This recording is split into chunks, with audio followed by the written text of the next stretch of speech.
2 Raja-Raja pasal 5. Naaman disembuhkan. Naaman panglima Raja Aram adalah seorang terpandang di hadapan tuannya dan sangat disayangi, sebab oleh dia Tuhan telah memberikan kemenangan kepada orang Aram, tetapi orang itu seorang pahlawan tentara sakit kusta. Orang Aram pernah keluar bergerombolan dan membawa tertawan seorang anak perempuan dari negeri Israel. Ia menjadi pelayan pada istri Naaman. Berkatalah gadis itu kepada nyonyanya, sekiranya tuanku menghadap nabi yang di Samaria itu, maka tentulah nabi itu akan menyembuhkan dia dari penyakitnya. Lalu pergilah Naaman memberitahukan kepada tuannya. Katanya, beginilah dikatakan oleh gadis yang dari negeri Israel itu. Maka jawab Raja Aram, baik, pergilah dan aku akan mengirim surat kepada Raja Israel. Lalu pergilah Naaman dan membawa sebagai persembahan 10 talenta perak dan 6.000 cikal emas dan 10 potong pakaian. Ia menyampaikan surat itu kepada Raja Israel yang berbunyi, sesampainya surat ini kepadamu, maklumlah kiranya bahwa aku menyuruh kepadamu Naaman, pegawaiku, supaya engkau menyembuhkan dia dari penyakit kustanya. Segera sudah Raja Israel membaca surat itu, dikoyakkannya pakaiannya serta berkata, Allahkah aku ini yang dapat mematikan dan menghidupkan, sehingga orang ini mengirim pesan kepadaku supaya aku sembuhkan seorang dari penyakit kustanya? Tetapi sesungguhnya perhatikanlah dan lihatlah, ia mencari gara-gara terhadap aku. Segera sudah dengar Elisa, abdi Allah itu, bahwa Raja Israel mengoyakkan pakaiannya. Dikirimkannya pesan kepada raja, bunyinya, mengapa engkau mengoyakkan pakaianmu? Biarlah ia datang kepadaku, supaya ia tahu bahwa ada seorang nabi di Israel. Kemudian datanglah Naaman dengan kudanya dan keretanya, lalu berhenti di depan pintu rumah Elisa. Elisa menyuruh seorang suruhan kepadanya, mengatakan, pergilah mandi 7 kali dalam sungai Yordan, maka tubuhmu akan pulih kembali sehingga engkau menjadi tahir. Tetapi pergi Naaman dengan gusar sambil berkata, aku sangka bahwa setidak-tidaknya ia datang keluar dan berdiri memanggil nama Tuhan Allahnya, lalu menggerakkan tangannya di atas penyakit itu, dan dengan demikian menyembuhkan penyakit kustaku. Bukankah Abana dan Parpar, sungai-sungai Damsik, lebih baik dari segala sungai di Israel? Bukankah aku dapat mandi di sana dan menjadi tahir? Kemudian berpalinglah ia dan pergi dengan panas hati. Tetapi pegawai-pegawainya datang mendekat serta berkata kepadanya, Bapak, seandainya nabi itu menyuruh perkara yang sukar kepadamu, bukankah Bapak akan melakukannya? Apalagi sekarang ia hanya berkata kepadamu, mandilah dan kau akan menjadi tahir. Maka turunlah ia membenamkan dirinya 7 kali dalam sungai Yordan, sesuai dengan perkataan abdi Allah itu. Lalu pulihlah tubuhnya kembali seperti tubuh seorang anak, dan ia menjadi tahir. Kemudian kembalilah ia dengan seluruh pasukannya kepada abdi Allah itu. Setelah sampai, tampillah ia di depan Elisa dan berkata, sekarang aku tahu bahwa di seluruh bumi tidak ada Allah kecuali di Israel. Karena itu terimalah kiranya suatu pemberian dari hambamu ini. Tetapi Elisa menjawab, demi Tuhan yang hidup, yang di hadapannya aku menjadi pelayan, sesungguhnya aku tidak akan menerima apa-apa. Dan walaupun Naaman mendesaknya supaya menerima sesuatu, ia tetap menolak. Akhirnya berkatalah Naaman, jikalau demikian, biarlah diberikan kepada hambamu ini tanah sebanyak muatan sepasang bagal, sebab hambamu ini tidak lagi akan mempersembahkan korban bakaran atau korban sembelihan kepada Allah lain kecuali kepada Tuhan. Dan kiranya Tuhan mengampuni hambamu ini dalam perkara yang berikut, apabila Tuanku masuk ke kuil Rimon untuk sujud menyembah di sana, dan aku menjadi pengapitnya, sehingga aku harus ikut sujud menyembah dalam kuil Rimon itu, kiranya Tuhan mengampuni hambamu ini dalam hal itu. Maka berkatalah Elisa kepadanya, pergilah dengan selamat. Setelah Naaman berjalan tidak beberapa jauh daripadanya, berpikir lagi Haji, bujang Elisa, abdi Allah, sesungguhnya Tuanku terlalu menyegani Naaman orang Aram ini dengan tidak menerima persembahan yang dibawanya. Demi Tuhan yang hidup, sesungguhnya aku akan berlari mengejar dia dan akan menerima sesuatu daripadanya. Lalu Gehazi mengejar Naaman dari belakang. Ketika Naaman melihat ada orang berlari-lari mengejarnya, turunlah ia dengan segera dari atas kereta untuk mendapatkan dia dan berkata, selamat. Jawabnya, selamat Tuanku. Elisa menyuruh aku mengatakan, baru saja datang kepadaku 2 orang muda dari pegunungan Efraim dari antara rombongan Nabi. Baiklah, berikan kepada mereka setalenta perak dan 2 potong pakaian. Naaman berkata, silakan, ambillah 2 talenta.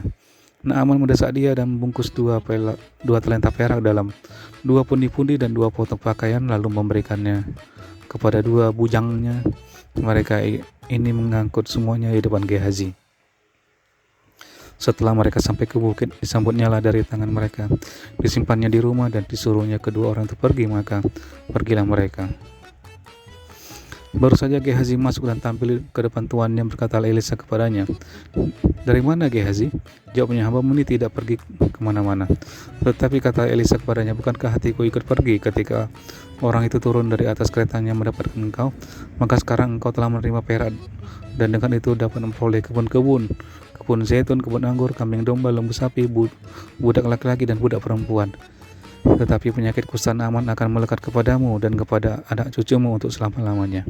Maka keluarlah Gehazi dari depannya dengan kena kusta putih seperti salju. 2 Raja-Raja pasal 6.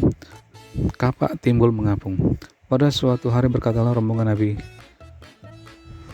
kepada Elisa, "Cobalah lihat, tempat tinggal kami di dekatmu ini adalah terlalu sesak bagi kami. Baiklah kami pergi ke sungai Yordan dan masing-masing mengambil satu balok dari sana supaya kami membuat tempat tinggal untuk kami." Jawab Elisa, "Pergilah." Lalu berkatalah seorang, "Silakan ikutlah dengan hamba-hambamu ini." Jawabnya, "Baik, aku akan ikut." Maka ikutlah ia dengan mereka. Setelah mereka sampai di sungai Yordan, mereka pun menebang pohon-pohon. Dan terjadilah ketika seorang sedang menumbangkan sebatang pohon, jatuhlah mata kapaknya ke dalam air.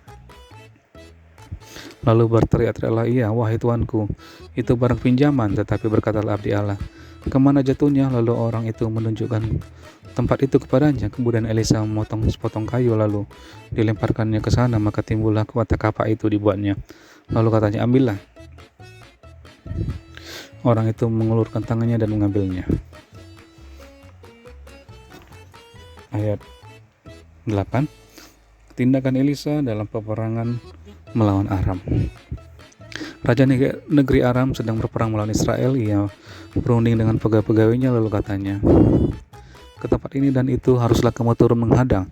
Tetapi abdi Allah menyuruh orang kepada Raja Israel mengatakan, "Awas, jangan lewat dari tempat itu, sebab orang Aram sudah turun menghadang ke sana." Sebab itu Raja Israel menyuruh orang-orang ke tempat yang disebutkan abdi Allah kepadanya. Demikianlah Elisa memperingatkan kepadanya supaya berawas-awas di sana, bukan sekali 2 kali saja.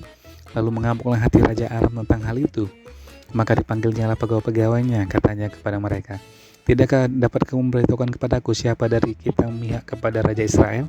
Tetapi berkatalah salah seorang pegawainya, "Tidak, tuanku Raja, melainkan Elisa, nabi yang di Israel. Dialah yang memberitahukan kepada Raja Israel tentang perkataan yang diucapkan oleh tuanku di kamar tidurku." Berkatalah Raja, "Pergilah melihat di mana dia, supaya aku menyuruh orang menangkap dia." Lalu diberitahukanlah kepadanya dia ada di Dotan. Maka dikirimnyalah ke sana kuda serta kereta dan tentara yang besar. Sampailah mereka pada waktu malam lalu mengepung kota itu. Ketika pelayan abdi Allah bangun pagi-pagi dan pergi keluar, maka tampaklah suatu tentara dengan kuda dan kereta ada di sekeliling kota itu. Lalu berkatalah bujangnya itu kepadanya, "Celaka tuanku, apakah yang akan kita perbuat?" Jawabnya, "Jangan takut, sebab lebih banyak yang menyertai kita daripada yang menyertai mereka." Lalu berdoalah Elisa, "Ya Tuhan, bukalah kiranya matanya supaya ia melihat." Bahwa Tuhan membuka mata bujang itu sehingga ia melihat. Tampaklah gunung itu penuh dengan kuda dan kereta berapi sekeliling Elisa. Ketika orang-orang Aram itu turun mendatangi dia, berdoalah Elisa kepada Tuhan, "Butakanlah kiranya mata orang-orang ini." Maka dibutakannya lah mata mereka sesuai dengan doa Elisa. Kemudian berkatalah Elisa kepada mereka, "Bukan ini jalannya dan bukan ini kotanya. Ikutlah aku, maka aku akan mengantarkan kamu kepada orang yang kamu cari." Lalu diantarkannya mereka ke Samaria. Segera sudah mereka sampai ke Samaria, berkatalah Elisa, "Ya Tuhan, bukalah mata orang-orang ini supaya mereka melihat." Lalu Tuhan membuka mata mereka sehingga mereka melihat dan heran sehingga mereka ada di tengah-tengah Samaria. Lalu bertanya Raja Israel kepada Elisa, "Tatkala melihat mereka, kubunuhkah mereka, Bapak?" Tetapi jawabnya, "Jangan. Biasakah kau bunuh yang kau tawan dengan pedangmu dan dengan panahmu? Tetapi hidangkanlah makanan dan minuman di depan mereka supaya mereka makan dan minum lalu pulang kepada tuan mereka. Disediakannya bagi mereka jamuan yang besar, maka makan dan minumlah mereka. Sesudah itu dibiarkannya lah mereka pulang kepada tuan mereka.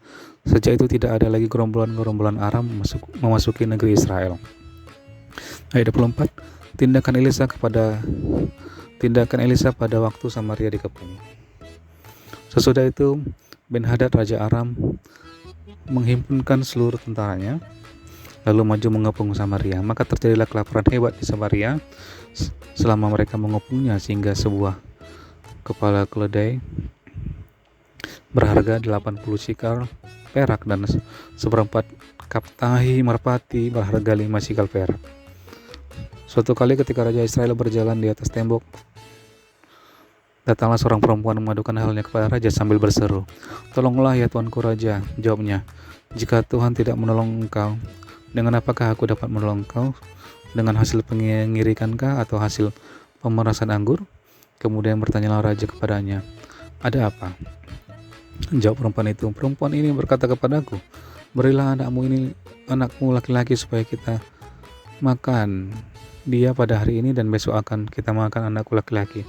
Jadi kami masak anakku dan makan dia. Tapi ketika aku berkata kepadanya, pada hari berikutnya berilah anakmu supaya kita makan dia, maka perempuan ini menyembunyikan anaknya." Tatkala raja mendengar perkataan perempuan itu, dikoyakkan pakaiannya, dan sedang ia berjalan di atas tembok, kelihatanlah kepada orang banyak bahwa ia memakai kain kabuk pada kulit tubuhnya. Lalu berkatalah raja, "Beginilah kiranya Allah menghukum aku, bahkan lebih daripada itu, jika masih tinggal kepala Elisa bin Safat di atas tubuhnya pada hari ini." Adapun Elisa duduk di rumahnya, dan para tua-tua duduk bersama-sama dia. Raja menyuruh seorang berjalan mendahulunya, tetapi sebelum suruhan itu sampai kepada Elisa, Elisa sudah berkata kepada para tua-tua itu, "Tahukah kamu bahwa si pembunuh itu menyuruh orang untuk memenggal kepalaku? Awas-awaslah apabila suruhan itu datang, segeralah tutup pintu dan tahanlah dia supaya orang itu jangan masuk. Bukankah sudah kedengaran bunyi langkah tuannya di belakangnya?" Selagi ia berbicara dengan mereka, datanglah raja mendapatkan dia. Berkatalah raja kepadanya, "Sungguhnya malapetaka ini adalah daripada Tuhan. Mengapakah aku berharap kepada Tuhan lagi?"